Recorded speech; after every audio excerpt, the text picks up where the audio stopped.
Iriza ku program enkyalero gwe Munnyo ku makya 28 December 2023 tubala nnaku bbiri zokka tugende mu Vision Night wali Canaan Land Makerere Kikoni tukwaniriza era tukuyita nti 31 December jangu tuanirize omwaka 2024 nga tuli maso ga Mukama tujja kunganira Canaan Land emiryango gya gulibaawo sawa 2 ez'okumakya weteeketeke bulungi jangu obeere ekitundu ku kibiina ekinene kigenda okubeera Canaan Land 31 December kusaba kusinza na kwaniriza mwaka mupya mu ngeri eya style nkwaniriza mu program amanya gange zetusima Apollo tukubaganya birowoozo kubiri mu kiseera kino kyennyini nga tuwunzika omwaka tubakulisaayo mu Christmas olwaleero lunaku lwa kukola n'enkya lwa kukola bali ku mirimu gyamwe bamaze okuddayo mu maofiisi tubaaniriza tukubaganya ebirowoozo tulule ku nsonga y'obumenyi bw'amateeka obulaga nti bujja bweyongera buli lukya batutegeeza abakugu nti olw'abantu omuwendo okweyongera population okweyongera oba oliawo nakyo kyekiviirako ebikolwa eby'obumenyi bw'amateeka okweyongera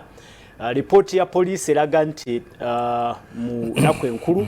weewaawo wabaddewo obumenyi bw'amateeka obw'enjawulo naye abantu abafiiriddemu oba abalusuddemu akaba mu bikolwa ebyo by'obumenyi bw'amateeka ku mulundi guno byandibanga si bangi nnyo nga bwe kibadde accidents tezabadde nyingi nnyo nga bwe zibadde zijja zibeera mu nnaku zino enkulu naye ate ekyakubye nnyo bannayuganda kyekya obulumbaganyi obwakoleddwa mu disitulikiti y'e Kamwenje kigambibwa nti abatujju ba ADF yabadde emabega w'enteekateeka eyo naye UPDF nga bulijjo nga bwe tubamanyi abasirikale baffe bakoze omulimu omulungi twategeezedde olunaku lweggulo nti omu ku abo abaduumizi akabinja kabadde katigomya ebitundu ebyo nga kasinziira mu Kibaale Forest amanyikiddwa nga Musa Kamusi yatiddwa paka olweggulo kitegeeza nti weewaawo wadde abantu baffe bafudde naye waliwo eyasobodde okuwoolera ye UPDF tweyanziza nnyo ebitongole by'okwerinda UPDF police ebitongole ebikesi n'abalala bonna bagenda maaso n'okulabika nti batukuuma nga tuli eno tukyali mu nnaku enkulu tweyanze nnyo tweyanze nga bwe nkutegeeza nti tujja kuba nga twogera ku byakwerinda na butya bwe tusobola okwetaasa ku bumenyi bw'amateeka negatiddwako ASP David Mwebazi ye Kampala Metropolitan Police Community Liaison Officer. Senyuse. Sebundi Superintendent of Police. Superintendent of Police to Charlie SP. Ate ndi ku police headquarters. So egati ndi ku police headquarters. Nagulu. Era ndi mu kitongole kya police n'omuntu wa bulijjo. Bantu bakatonda abalungi mbalamusiza nnyo. Byabaze emirimu gye mukola. Sebo zikiriza nsooka ensaasire abantu abalina ebizibu eby'engeri ey'enjawulo abafiiriddwa abalwazizza abafunye ebizibu bingi ddala tubasaasidde nnyo abali mu ssanyu mwetubaageza bingi byereere nemanya essanyu lyo likomewo toligenda wamulala ate kumala ku ddembe lye waliwo kikangabo ekyabaddewo sebonye wakirabye omukazi gwe batemitemye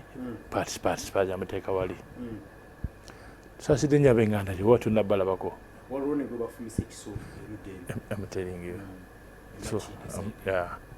kibi nnyo era tubasaasidde nnyo tubagiza nongi ku Salt TV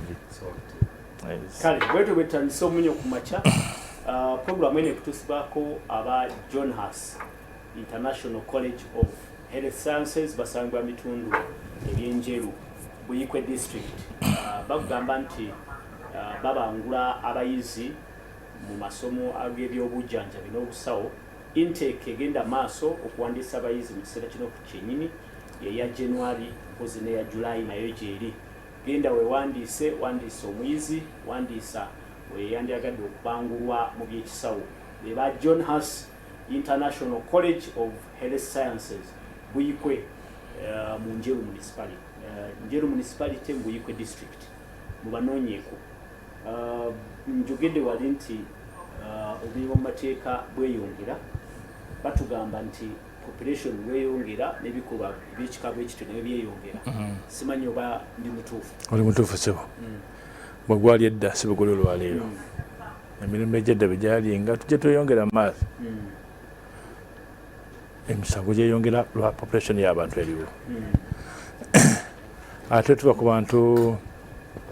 tuva ku population y'abantu betulina n'ebiragalalagala n'ebintu byetukozesa ebyokunywa oba byokulya byetukozesa nabyo byongedde okutabula okwongera okujja emisango mu mazima omuntu kyalinga leeya nnyo mabega okusanga olinga so naafumita mune bw'ati mumujja kumanya emyaka ngaetano temukiwulyanga nako naye kati olumosi buli nnaku 2-3 okiwulira olunaku 2 oli omuta emyaka ekijambiya olunaku kwegamba kifuuse nga kyamuzannyo so okutta n'okutta bannaffe ekifo kyanga kyamuzannyo fe ba civilian population akwenga ne badde eyongera tugikontaininga naffe abasirikale tweyongera n'abantu tukolagana nabo beyongera okukolagana naffe naye ebidagaladagala betunywa ebidagaladagala betunywa oba mu kunywa nga sigala oba mu kunywa mu caayi oba okunywa mu se emotoka zola zisinga okutambula mu kibuga awo zolaba kafulasa kali maaso awo abasinga bidagala era tuli kumukandi okukola operation ya motoka ezo abasinga bidagala akugamba okuwona musujja njaga okuwona covid njaga buli kyagamba okuwona kyonna kyonna njaga nombuuza wakisoma luddawo ekyo abantu banywa njaga kyeri kati naawo kati enjaga eyo buli omu erina bwe mutwala eyinza okukuwa amaanyi eyinza okukuwa okulya obulungi okulya ennyo eyinza okukuwa okusekanga nebakabakagunda aguyita maaso akasegerya so many things byekuwa awamu ekutwalira ddala n'obuva ne mu lifestyle gyobaddemu n'ofuuka ekintu naawo tulwanye nnyo n'abantu bano tulwanye nnyo n'okusomesa abantu tulwanye nnyo n'okwogera n'abantu weewaawo waliwo ekikyukawo kubanga bukya Christmas nga zibeerawo makyazi guudi eyongeddewo niyabadde nungi nnyo tebabadde incident z'amaanyi nnyo ng'ezibadde zibeera mu nnaku tebabaddewo accident nyingi nnyo tebabaddewo obuzibu amasango bw'amaanyi naye tusaba Mukama atuyambe ne new year tugitemu bwetyo naye nga new year tuyitawo bannabega tuyitawo oyinza ogamba olwensi ekoma mu new year eyo ate nga nyinja zikyaliyo mu maaso bannayuganda bakyakaze sina kukyakala tuyitawo wa boda akulula gundi stade basanyukira nnyo omwaka omupya ne bayitawo tuba twebaza Katonda tuyikiza omwaka omupya kutujja mu mukadde naye weebaze mu stay nakusanyusa etakose bantu balala vuga bodaboda nosanga gundi nga kukola sobola balabyeko usanga bali mu kuba ngo bocha bipiira bocha ngudo kalijukira banavuga motoka abalala baba nayitawo kwaje engudo zifa namwe abagenda kusula gudo mu matika then bogenda wala aba vuga motoka kapayo niya nga yera bindi wala balaba kusula gudo niyo Mukama yambezi tujja bukonde Mukama yambe gono tubetegekedde tususe utwaga tumaleko bulungi so tuba twogera ku manya amateeka nga bwogambye nti omanya amateeka bukyeyongera abantu bekwasa tabalina n'emirimu wegiri nekyo nakyo ndowooza kikulu kuba abantu babanga mu society mubeeramu high unemployment rates obumenyi bw'amateeka nabwo bubeera bweyongera abantu nga tebalina byakukola kyangu nnyo okumenya amateeka edda sebo kunywa mirimu tebasobola kufuna mulimu gwakola waliwo balina mubirombe bakuye blocks are doing very very very well waliwo bavuze boda nga balina family zaabwe nga they're doing well nzijukira nanyigira poliisi banjogera mu kyalo gyenga nva Gombe eyo naye kati bampita muzeeyo benzirayo ku kyalo onfuna bulungi now they have that tendency tunyooma nnyo nze ndi bwe nti sobola kukola guno mulimu tisobola kukola mulimu guno naye buli mugezeeko ovuze taxi okay oba ofuzinze ekigaali oba okubye buloka oba oyingidde obusirikale ngezaako naye bonna ganjija kusanga kubanga wasoma nnyo awo tukamanja kuba nti unemployment ukana tutulaga nti buli omu asomye kati tulina university obanga 30 buli mwaka zifulumya the government nga neteekawo ministries 2,000 so that everybody can be accommodated there naye watali ekyo gyemirimu gijja kuba nga gitono netulina okukola ejjaffe tulaba tusobola okweyimirizaawo. Well, atulaba ku Soul TV program Omunnyo ku makya twogera ku bumenyi bw'amateeka obuze bweyongera ne mu kiseera kino kyennyini ekyennaku enkulu tukimanyidde ddala obulungi nti ebikolwa eby'obumenyi bw'amateeka bitera nnyo okweyongera. Tuline Superintendent of Police David Mwebaze sinziira wali ku kitebe ekikulu ekya police mu ggwanga Uganda enagulu. Twogere ku nsonga ezo na butya bwe tusobola okulwanyisa obumenyi bw'amateeka nga tuyingira mwaka 2024 weewaawo tuyingire nga tuli balamu ate tuyingire nga tuli bakwasi b'amateeka abantu abagondera amateeka. Oyogedde ku nsonga y'ebiragalalagala nti yemu ku bidrivinga crime rate okulinya katono nnyo ku unemployment. Nandyagadde okumanya ebiragalalagala bino bya kikaaki bye batera okukozesa. Oyogedde ku njaga gye banywera ne mu motoka mwe batambulira mu bukopukopu Furasika 80% butabuddwamu. Really? Yes, 80%. Enjaga eyo nga njaga eno yennyini gye banoga ku ttale oba kutaka bafumba cyayi waabwe ne bateekamu obuntu bwabwe. Really? Tafuna mutwala kifuba talwala basenyiga kugamba I don't know bekwasa ebintu bingi nnyo w'amaanyi okukola ku makya wani yaga nti njaga ino okuwamaanyi. Really? Emyaka gyomaze mu nsi muno enjaga sinywanga ku njaga sigimanyi. Wona areas bagamba nti bafumba cyayi wanjaga musanga line-up y'abantu bagenze kunywa cyayi oyo paka tabagwamu ne tubakwata. Amen. Ngowulira ensi bwetambula cyayi ow'enjayi abantu gwe banywa nga bangi nnyo ddala evening hours nga bagenda kunywa cyayi ow'enjayi. Nawe ebidagalalagala bingi bino buli badvertising ku TV bogenda okumanya content ebiri mu gundi omu sitaani mungi alimu sagala kwogera ku bajaganya ne bizinesi yaabwe naye bw'obinywako bunakulaga nti anje okunywa ku kitagala ekyo oyinza okufuna amaanyi. Bwenya ku kinywa ekyo bino ebinywedde bye bayisa ennaku zino buli omu balangalanga bwenya ku ekyo awo ntereera bulungi birimu bingi bibatabulamu. Ogambye nti ngamu ababyokwerinda muteekateeka y'ekikwekweto ekyokutandika okufuuza emmotoka n'abo abalina obufurasika mmotoka abo tuteeka ddala okikola kyekidde njala ombuli engeri gye batemetebye mukyalo oli ddala ng'oli muntu wa katonda kuteeka ku kikuno ng'otegeera osobola okutta muntu wootyo pati wazirabyeko gwe nekujjako obulago n'oteeka wali netemanga emikono n'oteeka wali kwekamba nga wena even you are taking your own time katonda wange ddala yalenga olimu n'ogenda nga watema munno bwoti n'omuyita n'omuteeka wali kikyabakozi njalo kikyabakozi ekyo. Kati gwe ngaakwasaganya poliisi n'abantu ababulijjo kino mukikozeeko ki ekya tuli mu kusomesa era njala okwebaza soroti empadde kyanja somesezza tugenza ku media esinga obungi nze kutya wiiki etandika eno nva ku TV eno ngenda ku ndala nva ku eno ngenda ku ndala kyekimu ne radios then n'ebyalo ekibi tusanze ekizibu kyetulina ekyamaanyi nti LCs ezimu tezaagala agenda kusomesa ku byalo byazo bamanyi wikinesi zaabwe bwogamba areas zesaagala nnyo okumenya nga njala kujja kukola meeting eyo sinze nyini tulina liaison officers at district level division level tebagala kubanga bamajja kunona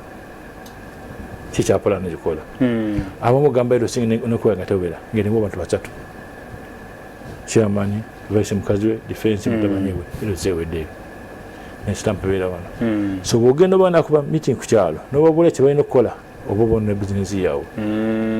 so awo nga kyaba kitopinga now osanga challenge y'amaanyi tutuseri tukyeri abantu now kitandise okukola kati tandise okuforminga up WhatsApp groups kati every division or district egende forming WhatsApp groups negenda ngeteekamu abantu balokozi gova ku kyalo luddawa nsula nansana kyebantu nansana tulina WhatsApp group soma ne bakuwoli sinaba nze kwendi buli almost singa ziri wano sisulayo eyo ne kwendi bweta nansana akolemu wati abagikola ku gundi kwega tuba tumanyigana ebyo ku kyalo okwo tuba agibeeramu kubeerako DPC o station o CID CLO n'abatuuze muzikozesa kukola kikumubelaizinga nokumanya ekiri mu kitundu kyabwe singa bataakinga ggwe nosindika ku WhatsApp nemba kikalabye mu poliisi wadde kuba neighbor obaani akalabye akolera poliisi onfuna bulungi wawayi wali kibaddewo kyonna kyonna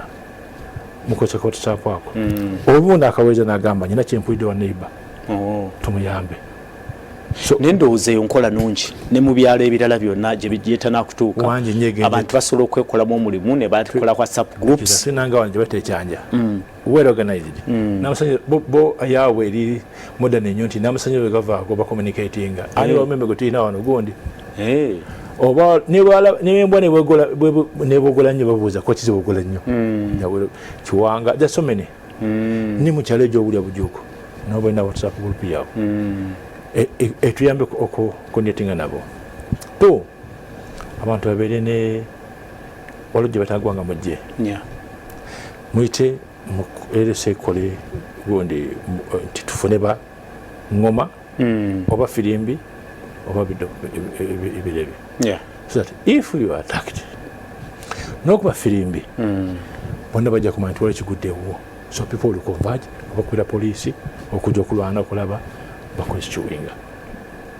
naye ekyo bwana mwebaze ndoza kitandika ne LOC n'abakulembeze b'omu kitundu kati tutandise ogenda nga omuntu owa bulijjo tolina bw'okitandika ekyo kyetaaga bakulembeze okusitukira WhatsApp group gye tukoze zino gye tugenda okuyitamu nammwe abakulembeze b'ebyokwerinda kubanga LOC esinga obungi bambi abamu bafaayo nnyo bafaayo nnyo naye waliwo abatagala kumanya kati abaagala okumanya mutukozesa abatagala kumanya tujja kufominga gundi yaffe tugende nga tutegeeza abantu kyebenda okukola now areas zenkugamba esinga obungi gundi egenze ekendeera twalina Nalumunye eyo naye kati nakuso maze ebbanga sivisingayo bwekyalo kyatuula ewakiso Nalumunye saiden nebona n'abavubuka bwe ku kyalo basirikale eneya wano obugundi naye nga babajja ku poliisi nabagola bomenye uniform zaabwe tooki kati abantu 8 n'abapoliisi 2 naye nga amanyi buli kakoona konna ak'omu Nalumunye mumazima nga naboteeka motoka bweru tewakibikwatako naye nga beesobozaamu sente 2,200 buli mwezi enkola eyo naffe ewaffe Makererawo twagirina ey'okwesolozaamu akasente aka security abantu nga bali mirembe kabasirikale bali abakola abatali poliisi now singa tugenda tubayinga ebintu ng'ebyo twerwanako nga ne poliisi bakola ki mumazima sijja kubeera ndi wano nengeri kinaafe ebule nebweyo kageze uwona naye kino tekisobola kuba bwana mwebaze tekiyinza kuba kiva ku nsalawo decision gye mwateekinga ey'okujja police post mu bitundu ze mwajjayo mu byalo abantu bali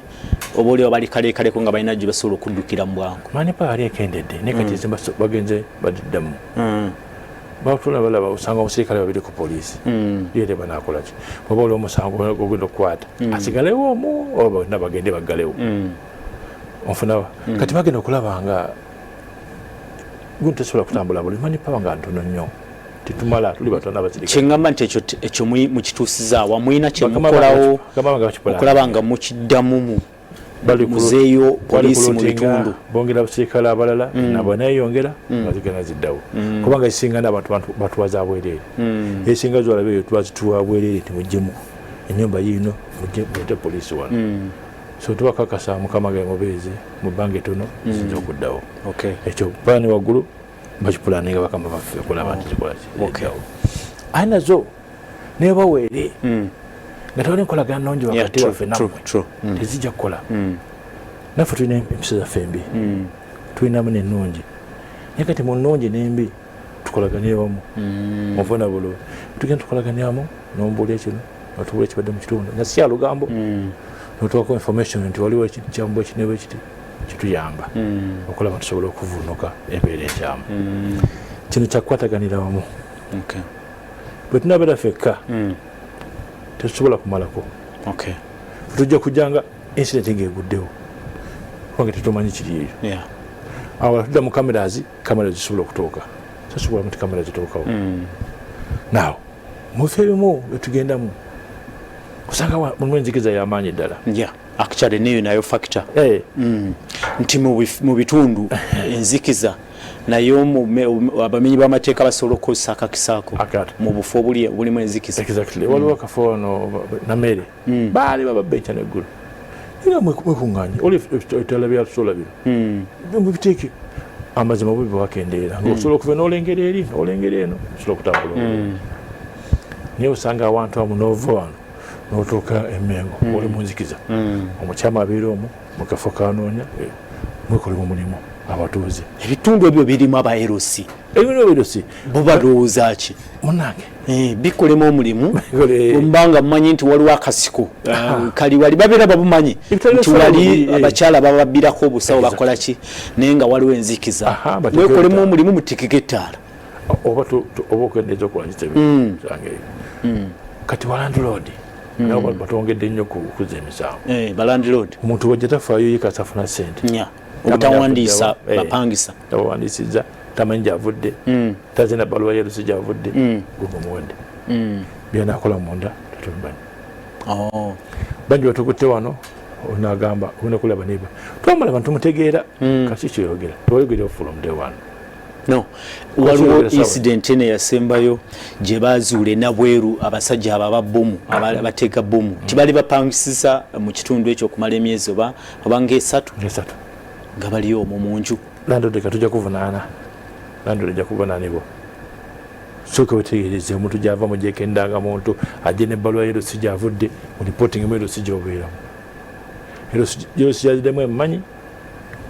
nejavudde mu confirming nti abadde muntu ne bwe kitabeera kyekyokuta abantu naawe landlord okubanga omupangisaawo omutujju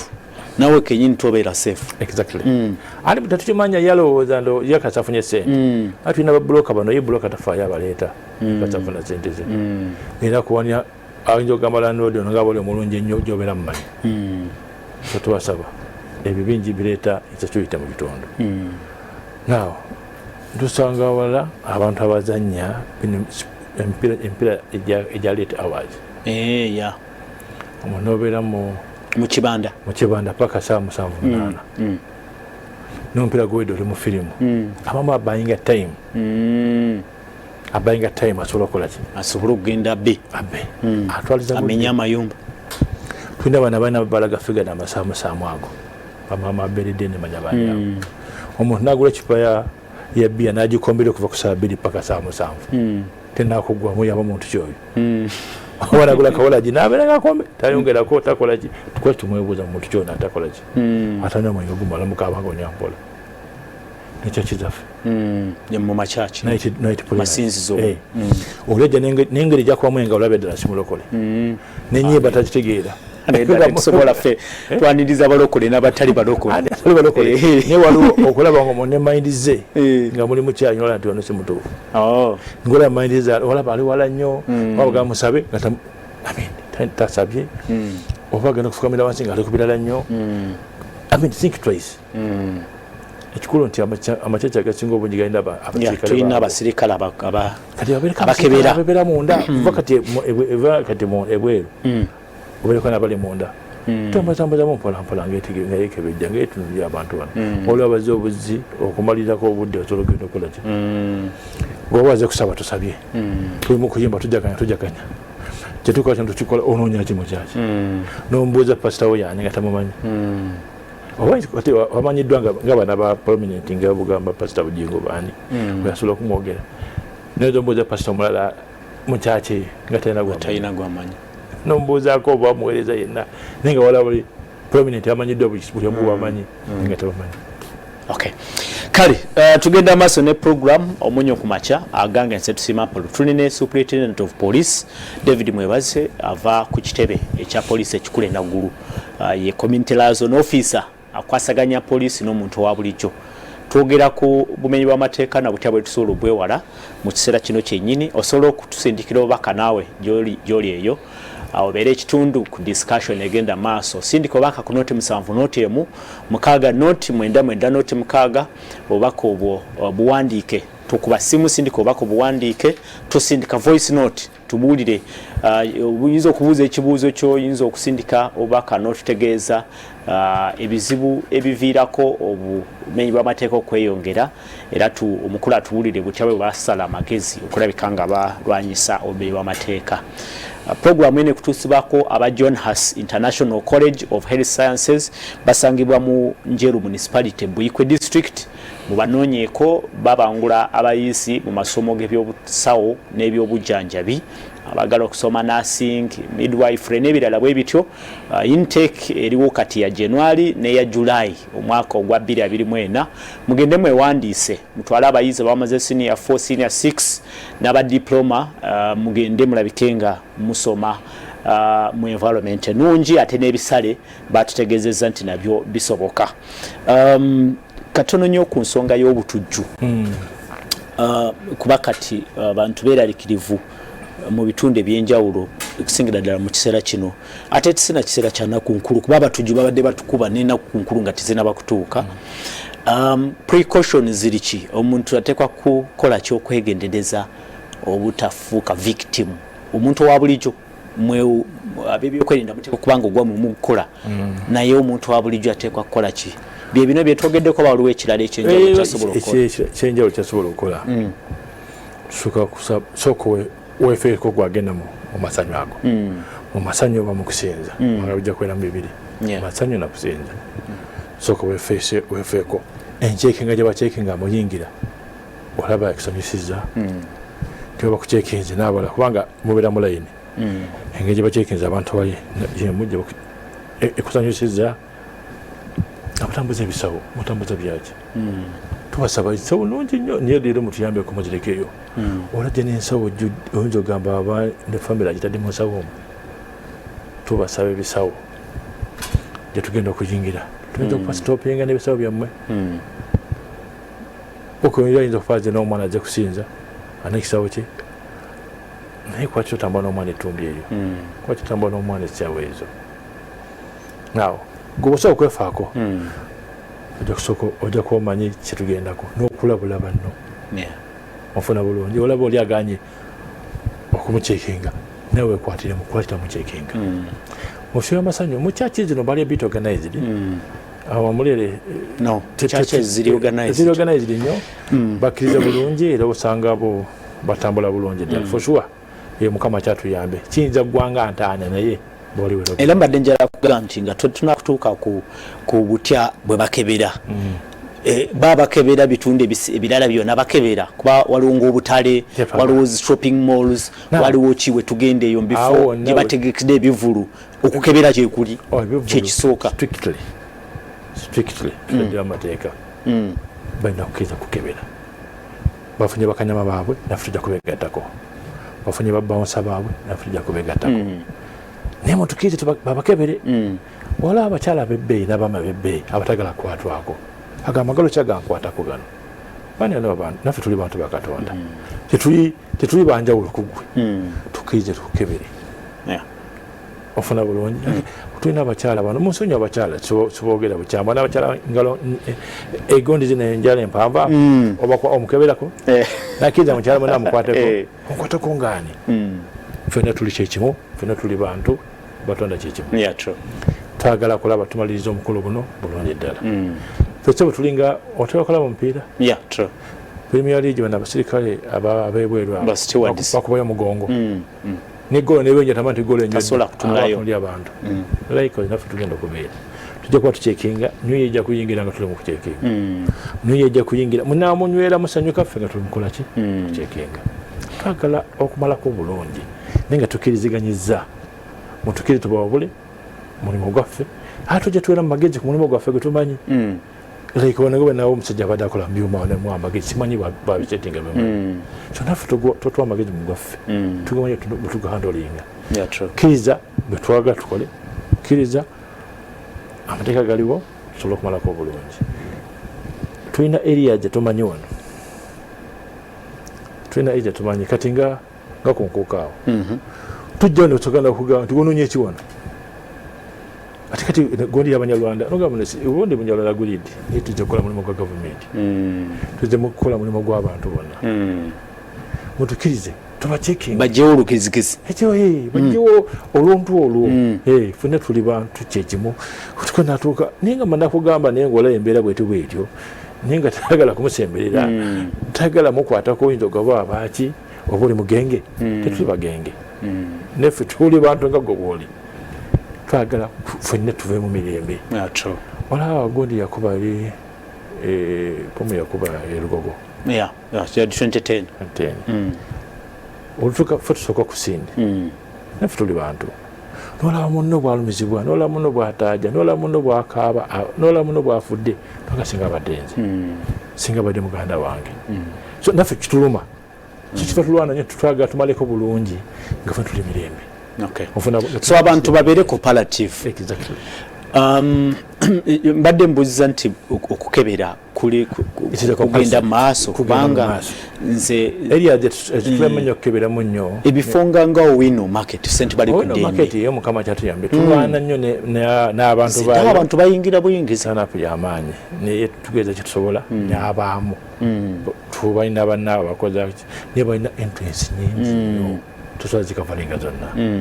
naye zino shopping malls that one is a must entertainment centers is a must wonna otugenda kukola ki we tunaabeera katwagala n'ekyo bino time ya fireworks wootudde weewo soza okufuluma odde ebweru olengerekezeeno olengerekezeeno olengerekeze awo tujja kugira obutabakiriza kufuluma bweru ngaekyali ku freedom city ne beerinnya ne bafa abantu bafiira maka oguwedde exactly so tujja kulwana nnyo okulaba tetuddamu kufuna incident ki efaanana bwetyo naye all in all kasa tunakkiriziganya wamu ate mu abanywi bakabise kawunyemu yazze nga mulungi nnyo kawunyemu twatandikiddewo neggulu oba olabye twayoddeyo ali ku nguudo ate kulina ajja kuba mukambwe nnyo nywa tovuga nywa dembere okunywa netukola ki tovuga noba ogivuga ate kano kalagana okulaga engeri speed konywera gatambulira alaba nti ate ono ye munywi ojo so tubasaba nywa tokola ki tovuga neffe tugamba nti n'okunywa tonywa kuba omwenge ate gulina kyegukosa ku bulamu bwo Soul TV program Omunnyo ku makya agamba nti sebo bali kuweereza eno ku booda abakongo babakiriza okupangisa Uganda mutuyambe babagaane olwa security ku booda enungi Richard Kasesebwera ndowooza owulidde obuzibu buva Kongo obusinga obusinza okuvaako obulumbaganyi wanefu nti babakiriza okupangisa mu Uganda abakongo okuva ebwene bajja Uganda foreigners abekongo ekisobogana kituzamba bakama bange abasingako ukitegedde kiforwarding eri bekikwatako erudde eyo nagamba nti Apollo SP mwebaze mwebale kuweereza tulabye obutambi bungi nga abantu beyogerako nga bwebamenyanga amateeka okubba okutta n'ebirala kyokka bona bagamba nti bakolagana ne poliisi mwenga abakulembeze ensonga zino muzoogerako ki kyeraliikiriza nnyo ekyokukolagana ne community is the best approach in fighting crime ekisembayo bwe muba munoonya abakozesa drugs abacorporate temubabuusa maaso I know several lawyers abakozesa ebiragalagala timani ensonga ziribiri zayogeddeko nti waliwo abavuddeyo ne baconfessinga in camera mbu bulijjo babadde bakolagana ne poliisi ate nga mu bikolwa ebyobutemu sokosoka ku ekyo sebo poliisi nafuli bantu nga gwe kyokola nange nkikola waliwo eyatiddwa juzi yayogera mu kamera nti nze mbadde nkolagana nebyokwerinda ekisungo nga mutemu mubbi ekitusakugira ekimu kyokka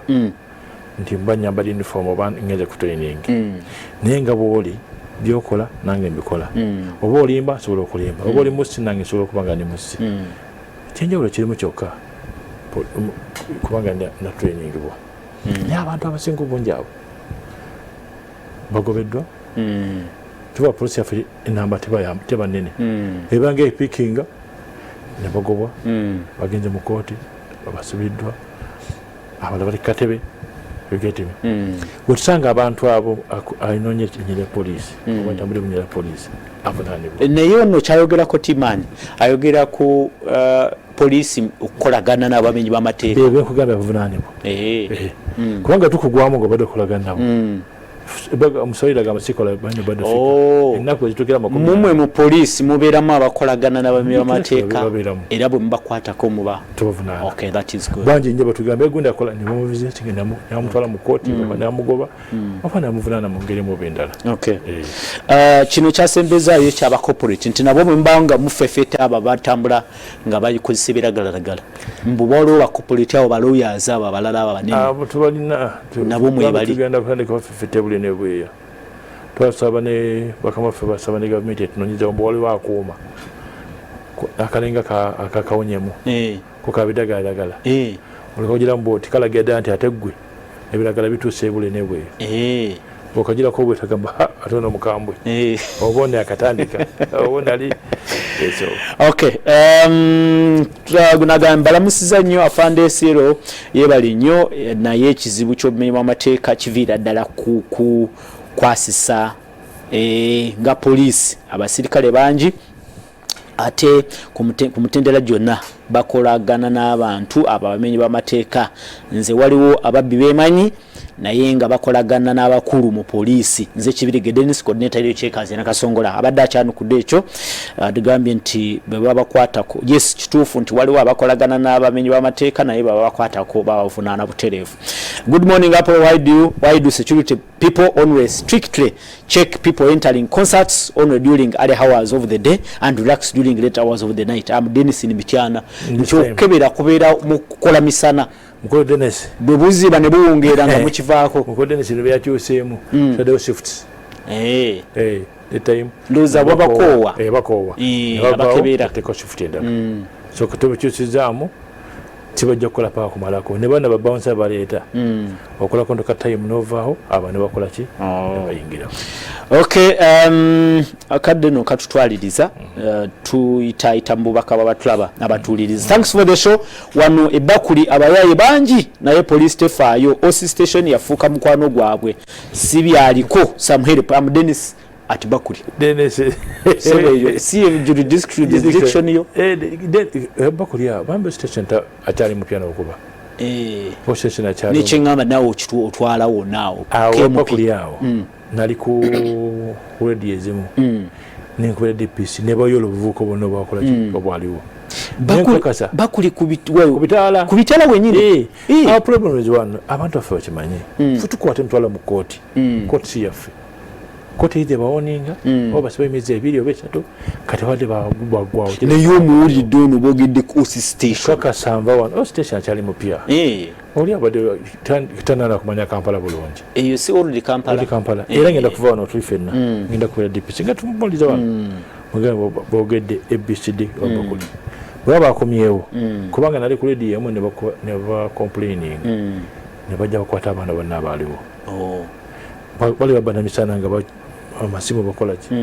ne buli oddala naye okudda ku radio okubuuza nti kati waliwo wadde but if they are back ngenda kubira DPC oteka kubaako nekyokola kuba kirungi nti gwe akwasaganya police n'omuntu wa bulijjo message bwe zivaayo manya nti kati abantu bakuwa feedback mwase muti Apollo nze Keroje okuva Katwe Kasese nze ngamba nti okulwanyisa obumenyi amateeka buli omu abeere musirikale wa munne exactly kunyabira musirikale kyebidega mu church singo otulyanya tuyanza nnyo Keroje n'obeera mu ndongo soko otulyanya akuliraanya true biki byakola singa buli abera musirikale wa munne twandibe tuli wala nnyo kweyanyiza nnyo ka message ako so okay ono asindise Bakuli agambye nti yandyagadde mbubu buyagala ajja kukwatagana nawe akuwa amawulire agasinga ku ekyo nakasimu nsobola kamuwa nakampa ojja kamuwe bawe simu kati oba nakadde tekaliwo akasimu kange nyina MTN ni Airtel MTN eri 772 ana 712 Jidem 772 ana 712 good Airtel 702 ana 712 kale sindiko baka tunzike program onagamba atya onagambye nti okay. Good morning Soul TV. I am Apostle from Kamocha. Some of these law breakers are just tired with government laws which are hard, so government should handle us knowing that they are human beings. Thanks for the show. Agamba nti oba bw'amateeka makakali nago galeetera abantu okukakanyala. Tewalina mateeka makakali n'akamu. Tukujjako abantu bayitisa abaziyisizaawo. Bawadde eddembe ne baliisaawo. Tewali mateeka nakakali n'akamu. Singa makakali singa bakakanye singa waliwo awamu wotuuka n'osanga amateeka n'otegera ddala amateeka nti ddala gye gali. Alinga agamba nti amateeka mubanyigiriza ne babatuusa ku kisenge kati nabo beerwanako. Singa tulina amateeka amakakali wano singa waliwo emirembe. Naye na muntu alina amateeka dembe lingi lyerireeseeko. Dembe lingi nnyo. Dembe lingi. Kale mwami Apolo abali kuweereza nze Salongo Gamulengeje Kasokoso ekyamazima mwinga poliisi agamba gwe mumuleeta obumenyi bw'amateeka olwaleero owaabira omubbi era poliisi nemukwata naye oba tonatuuka waka nga naye akuva mu mugongo. Ekyo bakyogedde ebbanga lyonna lwaki balufula luyimba okusigala nga bakyogera kiyinza okuba nga kisigala nga weekiri tekikoleddwako oba oyavula bavuzi olya kusooka waka oba otambula naye baana mwebaze jjukira nti ebikolwa by'omob justice byeyongedde ate biva ku ekyo abantu okujja obwesige mu system yaffe bagimanye batwawulira ne judiciary bwe tukwata ntwala mu judiciary nekuwoninga nekusiba emyezi 6 oba nekusiba omwaka n'okomawo si poliisi kati abantu bagamba poliisi yemutadde abantu emisango gye balipootinga ayinza okulipootinga omusango gwa civil nature nga sigwa poliisi kati omugamba nti amune tusobola musiba oyo agamba yansoose n'awaka abamajja n'alapa omusango talina any witness yenna oba okutulaga byatandise naye kubanga alagondi omusibe namweta ku poliisi kusana tulina obujulizi bwonna tusobola musiba human rights naffe tufollowinga nnyo tulumisewo. So bw'obanga osazeewo kuloopa ng'olina obujulizi ate bwe bakuyita jangu waliwo balala nabo bagamba nti bw'amala okutwala omuntu either ku poliisi nga yaddayo ewaka yeetuulira abaana okugamba nze dda nzikane nkolya wakiso vuuka jja nangamba afande njala nyambe nakakadde kange wala muvuuka njagalya muwala wange njala omunkwatire musibire weekend okadde nkalina nyamba really nga nsobola okuba nga gwolina issues nemukwano called boss of the nemugava ku muwala wa muno gusente zobeera nazo naye leka tukozesa poliisi kati awo baba tebayita lejaga poliisi teyamba poliisi tekola mulimu gwayo. Kale ndoza tusigaze eddakiika ziringanya oba 3 zokka yita mu precautions kati twategedde ku vigilance okubeera bakala tubeere nga twetegereza buli kimwe kigenda mu maaso tubeere musirikale wamune ndoza obaddiremu kuba abantu baffe beetaaga ku abantu bakatonda abawuliza Salt TV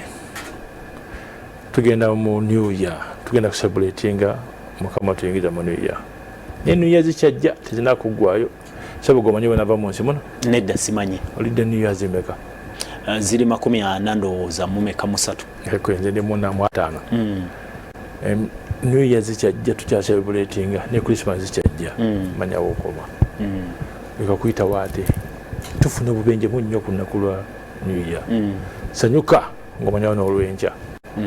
jaganya manya ne New Year endala ejja kukola ki kusanga okyali mulamu now eddembe lyo twayingira muli amunno oba onywedde akabisiko tukayingirya wa munno nyo akako nange nyekange sanyuka lwo nange sanyuke lwange n'ekikulu ennyo buli omu alabe abe poliisi wa munne akola ki biki byekwasakwasako ogenda okuyingira mugonde okkiriza bakucekinge awaka gy'ovudde wali seefu mukubo lyoyitamu olaba lya mirembe ode hours ogenda kumerawo wempita walungi waliwo light ofuna bulungi nga bugenze kusinza paka kumakya oliwo kusanga ate bikome mu maaso ebinaabaayo sente kutamulangirigwa sente obaja okutwala manya nina mubweziti zinamaliriza bakusala ensawo ate ng'ojja okabira ku poliisi wabalina abaana balekera waka leero olufiisi oli kyanyukulira ng'omwana akoze naye bwega nti nja kutikka n'omwana ngenda kusanyuka naye oba genda kusaba naye abantu bajja kukola bangi mutuyambe musigale awaka n'abaana bammwe asanyukira awaka asabire awaka mwe n'omwana twagala tuyite mu nnaku zino nga mukama tubeerenga bwetuyise mu krisimansi tufunye obugudu bw'amaanyi tujja kubeera ku kkubo tujja kubeera mu kakoona konna nga tukuuma abantu baffe njagala okwebaza ennyo ku lwa mukama wange inspector general police mukama wange CPC atwala police n'omuntu wa bulijjo nange nze kennyini njagala okubagaliza omwaka omulungi ogujjudde emirembe ogujjudde essanyu ogujjudde emikisa njagala okwebaza Salt TV etwadde akaseera kano banange mwe bali mutuweerera pulogulaamu tusomese abantu tube nabyo mukama abakuuma tweyanze Salt TV program Omunnyo ku makya bwe tutambudde n'aba John Huss International College of Health Sciences bali mu bitundu ebyenjero bwenva ku TV wandike namba y'essimu owuliriza akalango twala abaana n'abayizi bagende babangulwe mu bintu ebyo ebyekisawo ne obujjanjabi agange ze tusima Apollo weekuume omwaka ogujja nagwo kusange ng'oli mulamu tubadde ne Superintendent of Police David Mwebaze okuva wali ku kitebe ekikulu kya poliisi enaggulu yakwasaganya poliisi n'omuntu wa bulijjo musibe bulungi mukume mirembe mweraba